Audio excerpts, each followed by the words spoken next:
Friends, fellow Singaporeans, some of you know that I spent some of the best years of my life in St. Andrew's School. Even though Dr. Chi is from ACS, he's still my good friend. Up and on, that's right. The school is more well known for its sports, especially for its rugby team, than for stellar academic performances. However, more importantly, St. Andrews has a reputation for values. In fact, recently, I was very pleased to see a report of the unveiling of the Jacob Ballas Memorial at the Kiwi Cup in January this year. What really caught my eye, though, was the guest of honor, who was one of 3 guests of honor who cut the ribbon at the opening ceremony. And he was none other than the former Speaker of Parliament, Mr. Michael Palmer. Yes, he disgraced himself. He let down his family, let down the people of Singapore, the voters of Punggol East in 2013, but he had paid the price. He lost his parliamentary seat, he lost a lucrative job as Speaker of Parliament, and he deservedly suffered public embarrassment.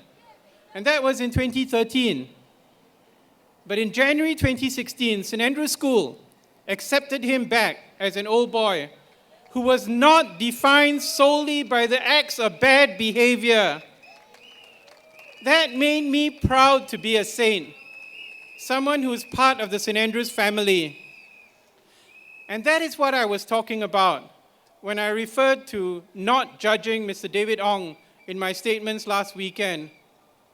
Now, you know the Singapore Democratic Party is a democratic party. Dr. Chi does not vet our speeches. This is something which is difficult for the PAP to understand. The SDP is a party which actually trusts the people. In fact, Dr. Chi has no idea of what I'm going to say tonight. He has a rough idea of which topics each of us is going to cover.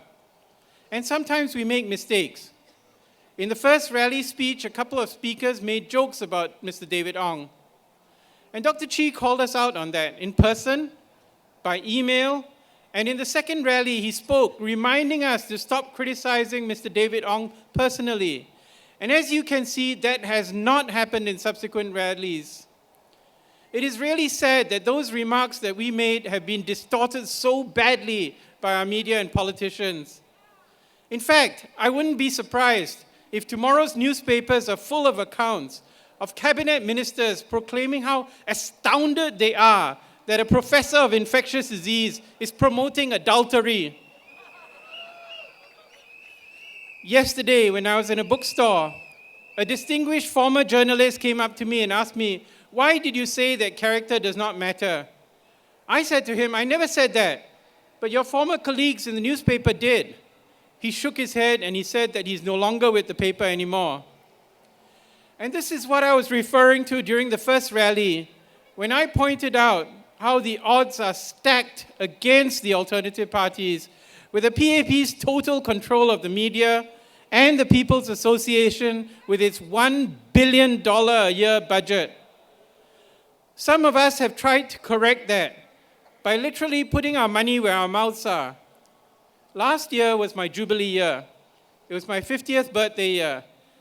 And I made a decision, thank you, to give a biblically significant portion of my income that year to causes which I believe in, to my church, in particular to a new building we're building in Jurong, for which DPM Tharman has helped us a lot, to some charities, to those working with autism, AIDS, and other diseases, to groups that work with migrant workers, to educational institutions such as NUS, and to organizations that promote freedom of speech and democracy, such as the Online Citizen and the Singapore Democratic Party.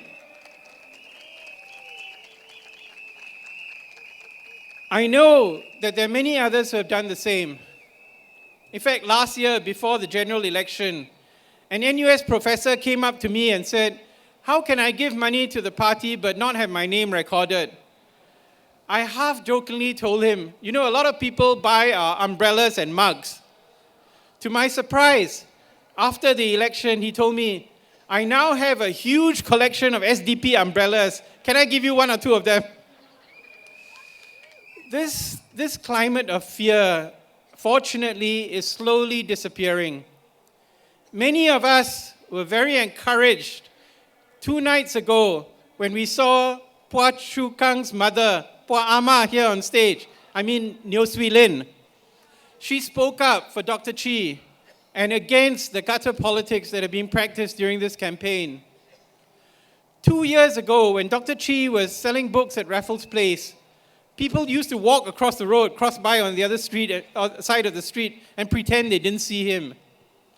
Now we see lines of people queuing up to get him to sign their books and to take selfies with him. Times have changed. When people can see for themselves who he is, what his character really is like, their mind is completely different from seeing the biased view that has been put out over the last 20 years. When I spoke up in GE 2011, many people thought that I would lose my job and that I'd be forced to work in Mount Elizabeth looking after rich people from the region. They were very surprised when instead I was promoted to full professor with tenure in 2013. Thank you.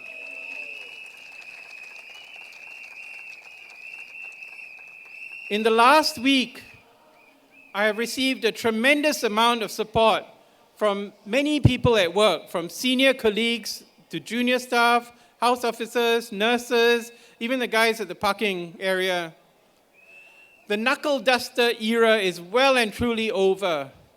We have a mountain to climb, but with the help of all you good people who have come forward to speak up and to give generously, we will reach the people of Bukit Batok this weekend.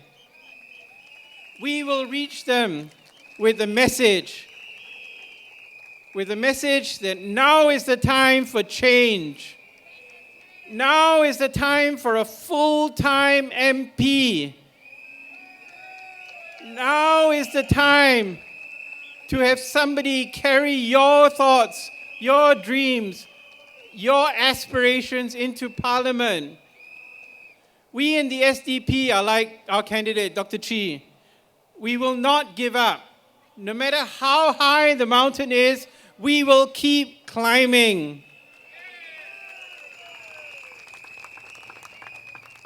People often ask me, why? Why do you bother? You know, your life is pretty comfortable after all. And I will tell them why. Firstly, we campaign because we see injustice all around us, and we hope to put that right.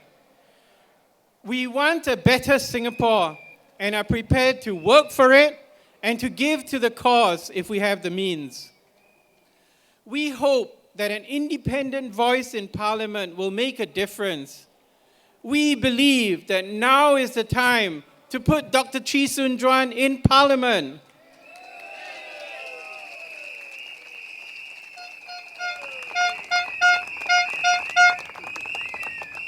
In 2011, the SDP raised the issue of healthcare costs.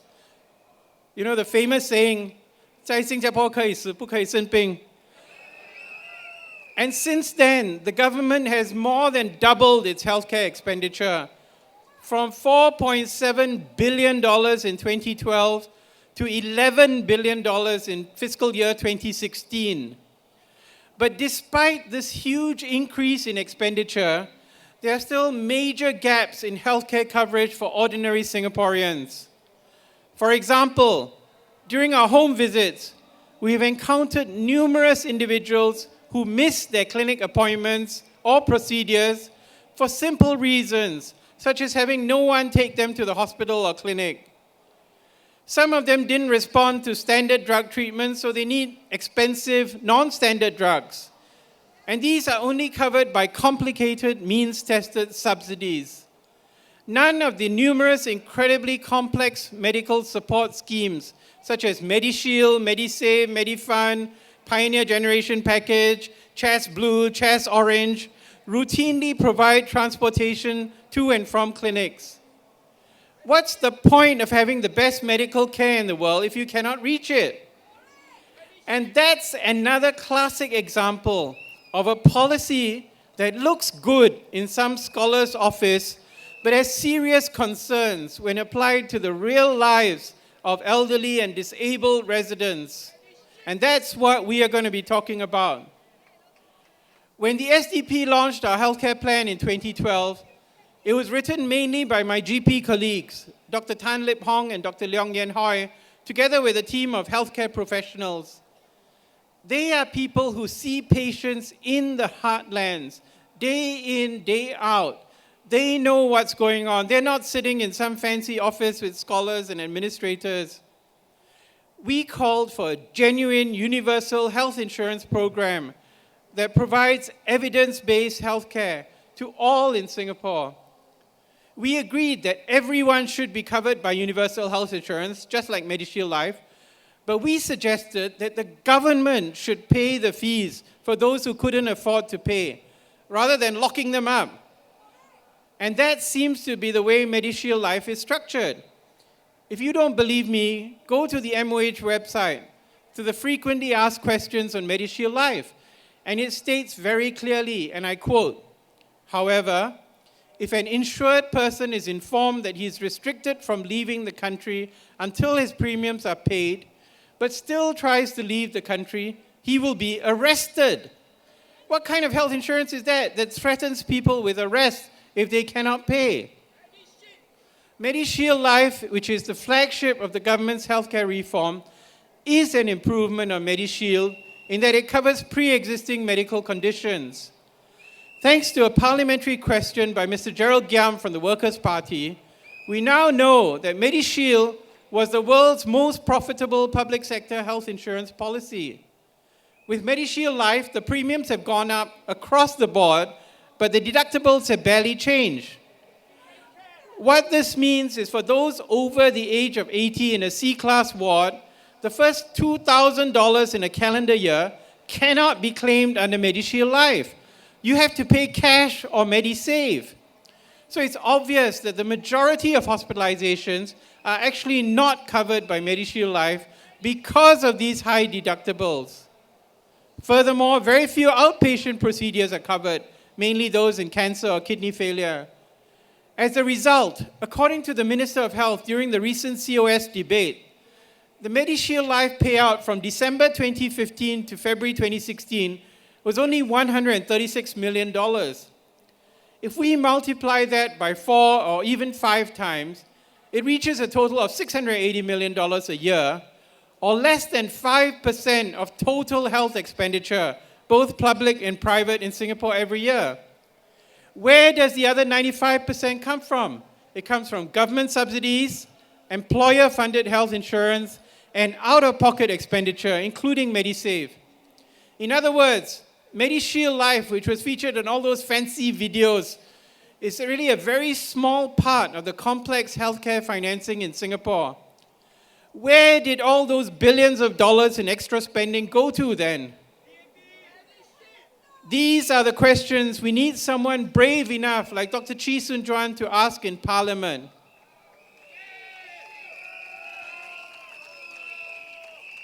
Mr. Murali has proposed engaging my colleague, Dr. Carol Tan, and her healthcare cooperative, the Good Life Cooperative, to help needy seniors. But we are arguing that the senior citizens in Bukit Batok do not want charity. They do not want handouts. What they want is fairness. They want dignity. They want to have equal access to evidence-based, high-quality healthcare. And you know that Dr. Chee will press for this in Parliament. Tell your makcik and your pakcik, your and your ape, your mama and your mommy to vote for CSJ to get a fair deal in healthcare.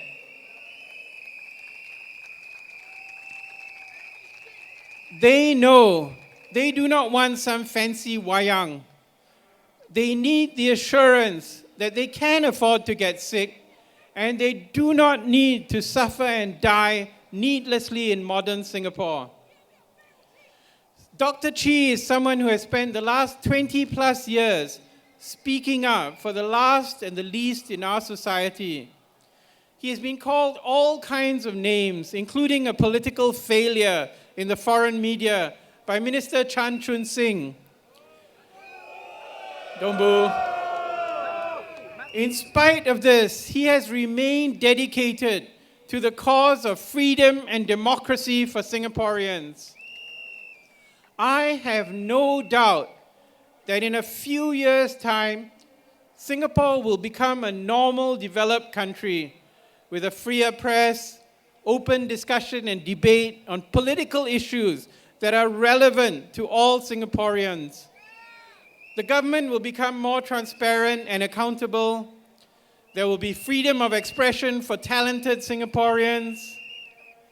And at that time, everyone will try and claim credit for the opening up of our society. But I am reminded of an encounter I had with someone who worked in Eastern Europe for many years, long before the fall of the Iron Curtain. He told me that after the curtain fell, everyone rushed in to provide social and other services.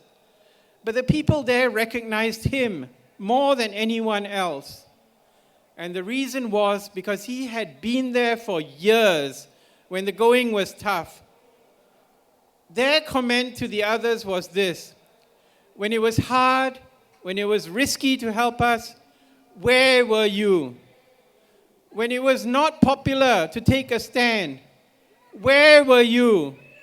That's the question that Ms. Constance Singham asked at the Aware EOGM. When Singapore becomes more free, and everyone tries to claim that, oh, they had been enlightened Democrats all along, the people will ask them, where were you? Since the passing of the late, great J.B. Jeyaretnam, there's probably only one Singaporean who can stand up, hand on heart, and say, I was there, fighting for you, every step of the way. Dr. Chee Soon Juan.